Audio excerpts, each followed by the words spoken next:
For options 7 and 8, here's a little bit of the setup that you got. You got a function generator, maybe some coils, maybe some of these types of coils. Notice there's a 2000 turn. That says 2000 if you can't read it. There's a 400 turn somewhere on there.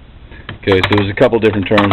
This one's probably going to be being used by another group, but we've got it just in case you need it. And you've got your oscilloscope. It's working over there. Alright. So now, the first thing you want to do is you want to get your function generator running. So remember, the 5K range means up to 5,000. This means up to 500. This means up to 50,000. Here you can adjust the fine-tune a little bit. It doesn't matter if it's exactly at 1,000. You can record whatever frequency you had. And then here's the coarse adjust too. So I like to typically, whoa, I got a little bit off there. There's some latency here. Whatever, let's call that good. It's about 1,000 hertz. Now, remember there's 3 outputs here, but this is the actual output. And then I wanted a sine wave, and then here's how I'm going to figure out the voltage output of this thing. What I'm going to do first, before I do anything else in my experiment, I'm going to come over to my oscilloscope, and I'm going to connect the cables like this. Black to black. And then this one goes on here somewhere. Sorry, I can't see very well. There's one. Come on. There it is. Alright, so that's on here now. Okay, again, just showing you that in case I didn't have the camera right. I connected the cables. So now I can look on the screen. Probably a little hard to see there. But what I did is I go ahead and hit auto range. You can auto range this thing. And then I can hit measure, and I want the peak-to-peak voltage. So if the peak-to-peak voltage is 20, that says 19.8, you probably can't read it. But if the peak-to-peak voltage is about 20, that means the amplitude is 10, right? It's 20 peak-to-peak, 20.0 peak-to-peak. So that means from here to here it's 10.0. Right? Or you could look down here and see it's 5 volts per division, if you could read that. And so I look, it's 1, 2, 3, 4 blocks tall. That's 20 volts tall, or 1, 2, 10 volts tall is the amplitude. So 10.0 is probably how many sig figs I can get off that. So now I know this. Now I know that the output of the function generator has a peak voltage of 10.0 volts. So now what I'm going to do is get rid of the function generator for a second. Alright. Okay. And then what I'm going to do is I'm going to take this output and I'm going to plug it into this coil here. So this coil is now getting this one. And then look over here. I have another coil whose cables are just sitting here doing nothing. Right? These are doing nothing. They're not connected to anything. But notice the orientation. Got red, and red is on the outside, black is in the middle. And I'm not using this one. That adds a resistor into the mix, so I don't want to use that. But so the point being here is these two coils have the same orientation right now. The faces are parallel to each other, so there's a 0-degree angle between the area vectors. The area vector of this one is this way, the area vector of this one is that way. If you look close on here, it tells you which way the current is flowing. So I guess actually current's flowing that way.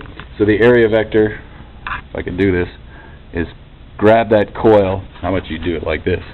There we go. It's grab that coil and the area vector's out.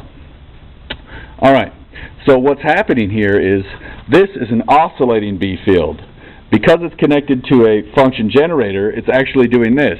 It's first current flows this way, then current flows that way. Because remember, it's a sine wave, so it goes in, out, in, out.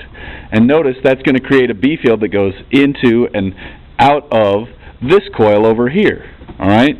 So what we're going to see is we've got this in, out, in, out. We have a changing B field in this coil. That means there's a changing flux. The area is constant. The angle is constant. Right? It's either going to be 10 degrees, 20 degrees, whatever you choose. But we see we've got a constant area. We've got a constant angle, but the B field is changing. And we can figure out that B field as discussed in these notes somewhere. Okay? Now, what I can do is I can then connect this to the oscilloscope, and I'm going to do that very briefly, and hopefully we get a signal. So give me just a sec. Oops.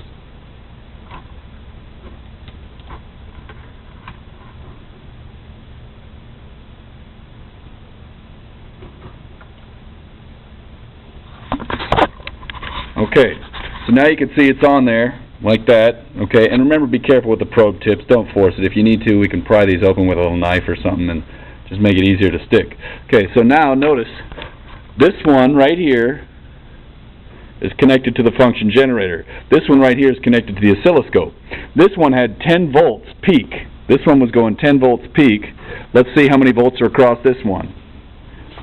660 about is what it says. So it looks the same, but notice we're getting a voltage across this one. This is amazing, right? There's no physical connection. We've got wireless power transfer. Badass. Okay, so now what we can do is you can do different experiments like this. You could try bringing this, bringing it closer and farther apart. You could try rotating the angle. I'm just going to try picking a different angle here. So right now, you can see they're not at the same angle. One of them's turned a little bit. So let's see what happens. Interestingly enough, I didn't see a huge change there. Let's try turning it a lot. Okay, and now you might suspect there's not a lot of magnetic flux, because look at this case. The B field from this one's going pretty much straight through. It's in the plane of the loop. So remember, magnetic flux has to be B dot A of this coil. This is the pickup coil, this is the primary, or you could call it primary and secondary if you want. So this is our pickup coil.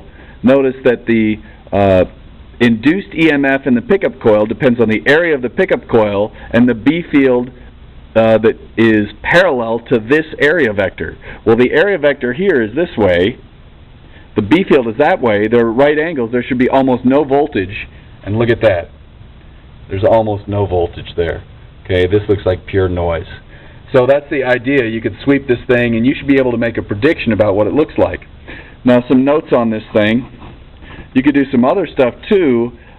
What you might want to do is think carefully. If you rotate this one around so that you don't have the connections in the way, if this is rotated around, maybe you need to flip these so that everything's got the same polarity.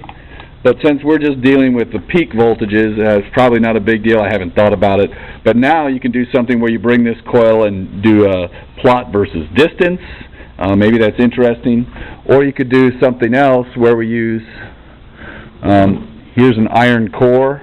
All right, it's just a big piece of iron in there. So you could try putting an iron core in here, or you could do the same type of thing with these coils. Now these coils are kind of nice because if you look at them, they have a very small central hole, and it's probably a lot easier to fill that hole with an iron core or aluminum core. But something you got to watch out for here is a current limit. So these have a current limit, so you probably want to do the following. Measure the resistance of this with a coil, or with a DMM, sorry, measure the resistance of this with the DMM. If you measure the resistance of this with the DMM, notice there are different current limits. You should be able to figure out the maximum voltage you could apply to this. And so here's another thing you could do if you're doing the transformer group. You could try different turns ratios. You could make the 400 the primary, the 500 the primary, the 2000 the primary, or the 200 the primary. So you've got 1, 2, 3, 4 choices of primary, and then you have 4 choices of secondary. So you could actually have, I think, about, 16 cases, but since we only have one of these, one of the cases is out, something like that. So anyways, there should be about 15 different possible combinations you could do. You should do at least 10 of those and get a large number of turn ratios. And don't forget, 400 to 400 with a turns ratio of 1 is one case too. Now if you're doing that, you probably want to have these things right next to each other. If you're trying to do the turns ratios one, I think it'll be, just a second.